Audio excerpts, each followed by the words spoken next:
Have you ever wondered why Jesus met Moses and Elijah, and not Abraham, David, or any other figure, on the Mount of Transfiguration? This wasn't just a heavenly cameo. It was a divine revelation, rich with symbolism and prophetic meaning. In this video, we reveal the hidden truth behind this extraordinary event. What does it say about Jesus' mission, identity, and the destiny of humanity? Why these two men, and why that mountain? Stay with us as we uncover the powerful spiritual message buried in this moment, one that connects the law, the prophets, and the glory of the Messiah. In the Gospel accounts, one of the most mysterious and awe-inspiring moments in the life of Jesus is the event known as the Transfiguration, described in Matthew 17 verses 1 to 9, Mark 9 verses 2 to 10, and Luke 9 verses 28 to 36. It is a vision so radiant, so profound, that even the closest disciples could barely comprehend what they saw. On a high mountain, Jesus is transfigured before Peter, James, and John, his face shining like the sun, his garments gleaming white, and suddenly Moses and Elijah appear, speaking with him. Why Moses and Elijah? Why this mountain? And why this moment, just before Jesus turns toward Jerusalem and the cross? To answer these questions is to enter the very heart of Scripture, where law, prophecy, and Messiah converge. This is not just an event, it is a revelation. Let us explore why Jesus met Moses and Elijah on the Mount of Transfiguration and what this moment reveals about his identity, his mission, and the story of redemption itself. The symbolism of the mountain. Mountains are more than geography in Scripture.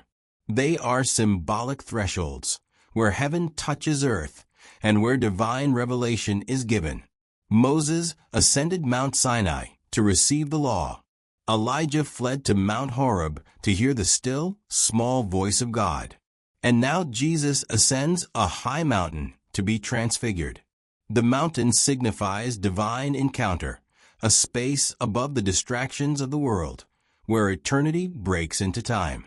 This setting prepares us for something that goes beyond the natural.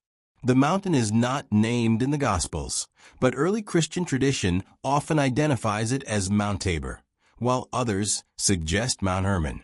Regardless of geography, the mountaintop is a portal, a place where the veil between dimensions thins, and where past, present, and future converge. Moses and Elijah. Why these two? 1. Moses, the lawgiver. Moses represents the Torah, the divine law, the foundation of the covenant between God and Israel. He is the liberator of the Hebrew people, the mediator of God's commandments, and the one through whom the nation was formed. His presence on the mountain signifies the authority of the law, and how Jesus stands in continuity with, yet also in fulfillment of, that sacred tradition. 2. Elijah, the prophet. Elijah is not only a prophet. He is the prophet who never tasted death, taken up in a whirlwind. 2 Kings 2 verse 11.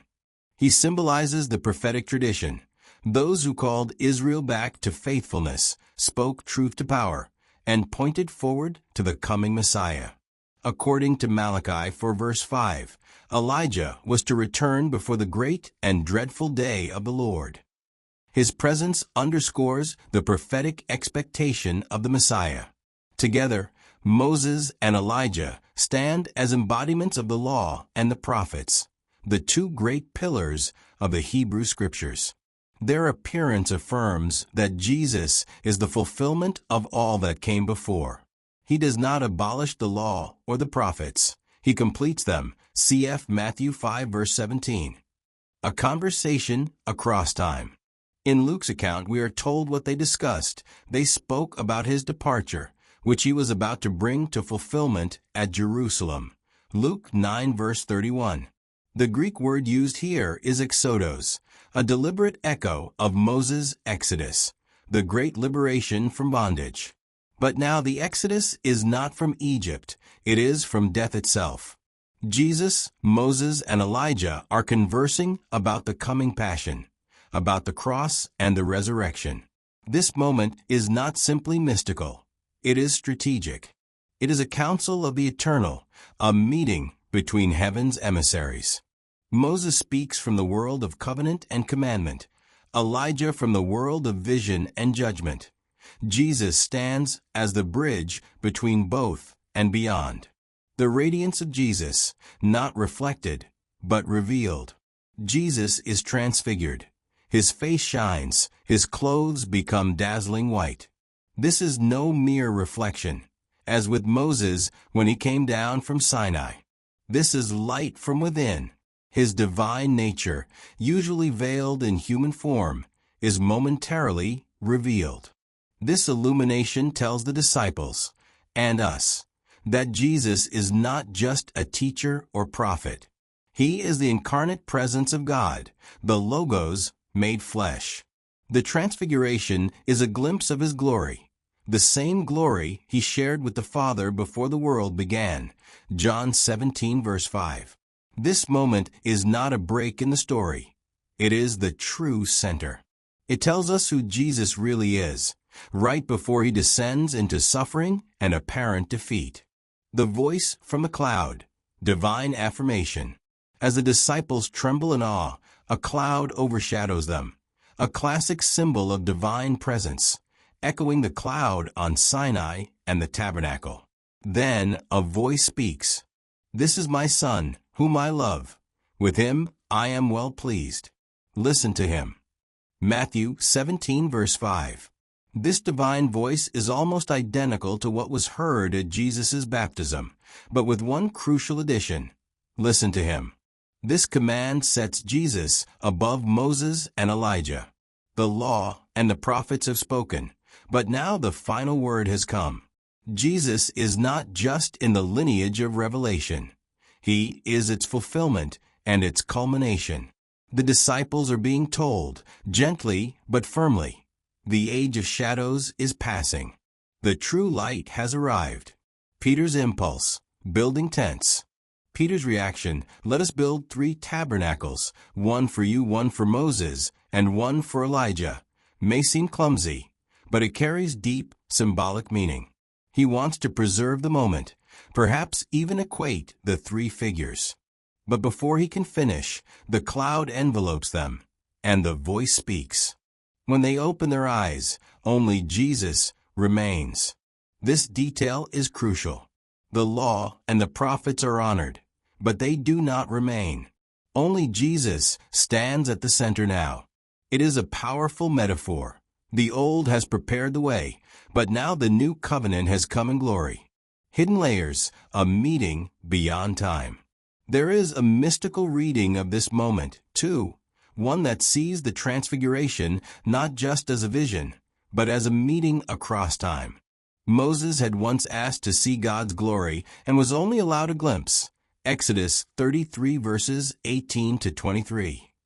Elijah had fled to the mountain and heard the still, small voice. Now, both behold the glory of God in the face of Jesus. In this sense, the Transfiguration is redemptive not only for the disciples, but for Moses and Elijah themselves. It is the completion of their longing. Just as Jesus redeems the living and the dead, this moment symbolically gathers all of time, past, present, and future, into one divine encounter.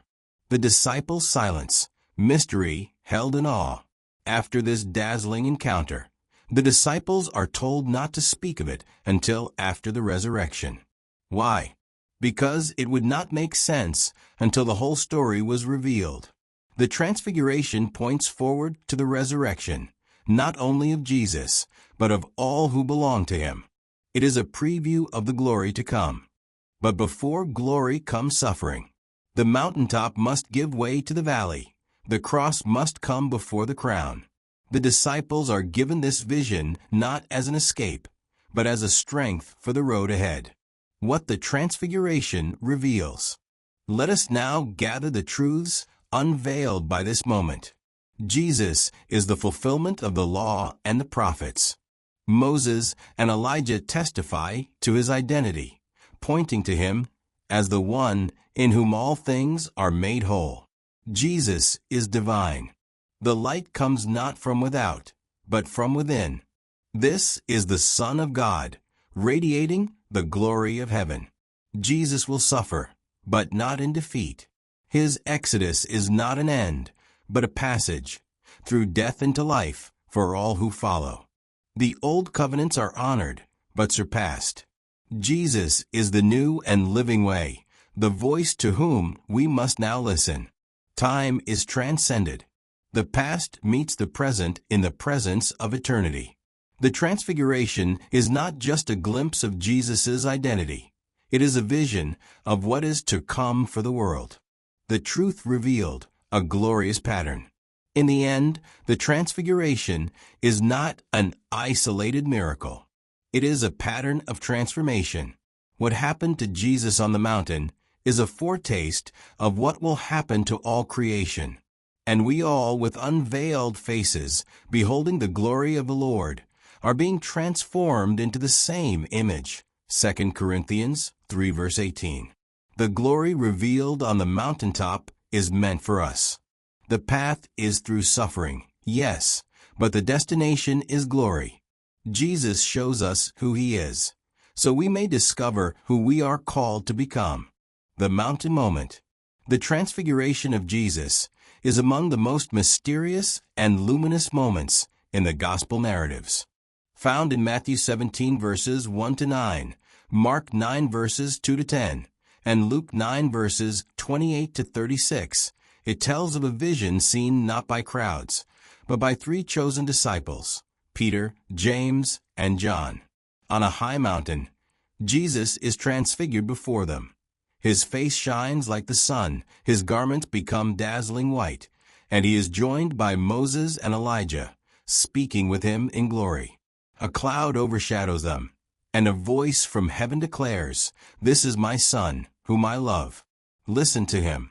This moment has been contemplated by mystics, theologians, and artists for centuries. But beyond its beauty and mystery lies a calling, a shift from vision to vocation. The Transfiguration is not only about who Jesus is, it is about who we are invited to become and how we are called to live. This is a story that draws us into the very heart of transformation, not merely seeing Christ glorified, but being called into His likeness. From the mountaintop of vision, the disciples are sent into the valley of mission. So are we. 1. A vision not hidden. The Transfiguration is a revelation, but not a secret. It is a mystery, but not a puzzle.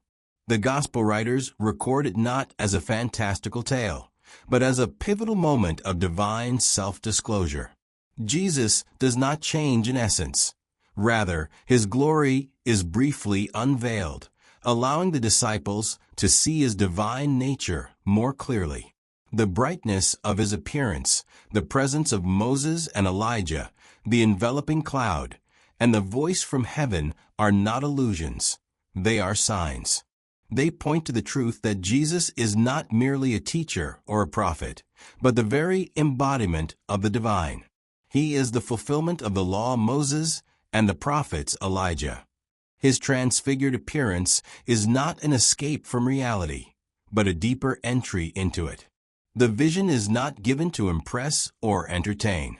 It is given to prepare. 2. Seeing with the Spirit. When we read the Transfiguration, we must resist the temptation to interpret it solely through physical sight. What was seen with the eyes, a shining face, white robes, ancient figures, was only the surface. The deeper seeing required is spiritual vision, the ability to perceive the truth of who Jesus is and what His mission means. Spiritual vision is not passive. It requires openness, surrender, and a willingness to be changed. The disciples were terrified, confused, overwhelmed. Their sight outpaced their understanding. And yet, it was only after the resurrection that they could begin to grasp what they had seen. We, too, are invited to see not just the outward glory, but the inward truth. To behold Christ is not only to admire him, but to be drawn toward him, to be changed by what we see. This is why Paul writes in 2 Corinthians 3 verse 18, "And we all, who with unveiled faces contemplate the Lord's glory, are being transformed into his image with ever-increasing glory." The vision is not the end. It is the beginning of transformation. 3. Moses and Elijah, forerunners of the Christ. Why do Moses and Elijah appear? Because they are witnesses. Moses, the lawgiver, symbolizes the covenant obedience and the foundation of Israel's relationship with God. Elijah, the prophet, represents divine warning, expectation, and the call to return to God's path. Their appearance testifies that Jesus is not introducing something new in isolation, but bringing all of Israel's history and hope to fulfillment. But there is more. Moses once ascended Sinai and received the law. Elijah once fled to Horeb and heard the still, small voice of God. Each had a mountain encounter. Now they both appear on another mountaintop, gazing upon the one who is greater than both. Jesus does not reject Moses and Elijah. He transcends them. They come to decrease so that he might increase. And they do not stay. When the vision fades, the disciples see only Jesus. The old has served its purpose. The voice from heaven says it plainly. Listen to him. This is not just a theological shift. It is a vocational one. The disciples are no longer students of the law or servants of prophetic tradition alone. They are now followers of the incarnate Word. For the disciples, from beholding to following. Peter, in his bewilderment, suggests building 3 shelters, one for Jesus, one for Moses, one for Elijah. His impulse is to preserve the glory, to freeze the moment, to make it permanent. But that is not what the moment is for. The cloud interrupts him, and the divine voice speaks. When the cloud lifts, only Jesus remains. This detail is critical. The disciples are not to stay on the mountain. They are to follow Jesus back down into the valley, into the crowds, into the coming suffering. The vision is not an escape. It is empowerment for the journey ahead. The Transfiguration is a moment of calling. It tells the disciples not just who Jesus is, but who they must become: witnesses, disciples, carriers of the light. They are to bear the vision into the darkness. They are to become part of the divine plan. 5. The cloud and the voice, divine affirmation. The cloud that envelopes the mountain recalls the presence of God in the Old Testament. The cloud on Mount Sinai, the cloud that filled the tabernacle and the temple. It is not a fog of confusion, but a symbol of divine nearness. The voice that speaks affirms Jesus as the beloved Son and gives a command. Listen to him. This voice mirrors the baptismal voice of the Father, but adds something new. Not just an affirmation of Jesus' identity, but a call to obedience. The disciples are not spectators. They are participants. They are to listen, not just hear, but obey, follow, become. This moment of divine affirmation is also a moment of vocation. The disciples are being told, in no uncertain terms, that to see Jesus clearly is to respond. The vision demands a choice. The glory requires action. 6. From the mountain to the cross. Immediately after the Transfiguration, Jesus begins to speak more openly about his impending suffering and death. This is no accident. The glory of the mountain is not a detour around the cross. It is the preparation for it. The disciples must learn that the Messiah's path leads not first to a throne, but to a cross. That the vision of glory is tied to the reality of sacrifice. The Transfiguration teaches us that transformation involves suffering. The beauty of the vision does not shield us from pain. It gives us strength to endure it. The light is not a denial of the darkness, but a promise that the darkness will not win. The disciples descend the mountain, bewildered and silent. They do not understand yet, but they will. The glory they have seen will be echoed in the empty tomb, and their vocation will soon become clear. 7. What the Transfiguration means for us. The Transfiguration is not just a story about Jesus. It is a pattern for the Christian life. We, too, are called to the mountain, to behold, to listen, and to be changed. But we are not meant to stay there. Like the disciples, we are called to bring the light of that vision into the world. Vision becomes vocation. To see Christ is to be sent by Him. To behold glory is to be called into mission.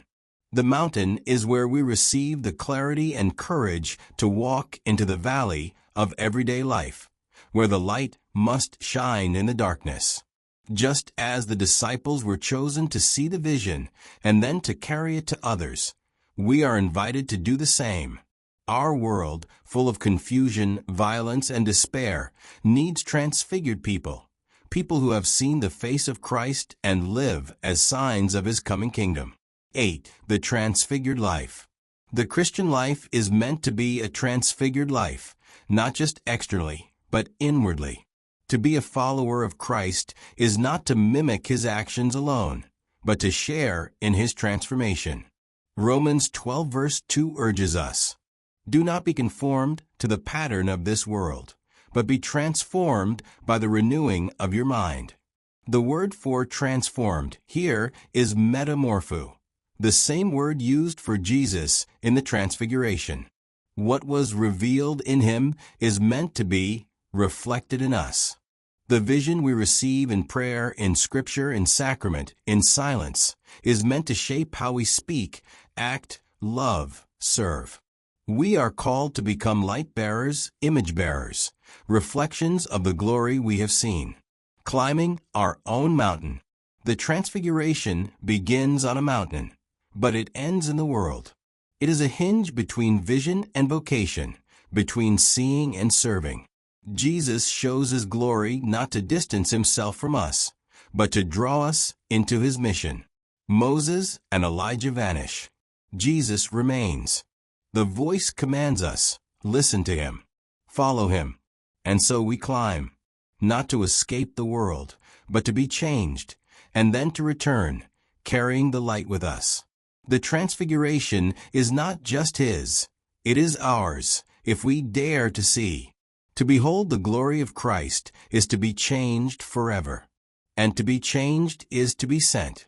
This is the journey from vision to vocation. What happened on the Mount of Transfiguration wasn't just for the disciples, it was for us.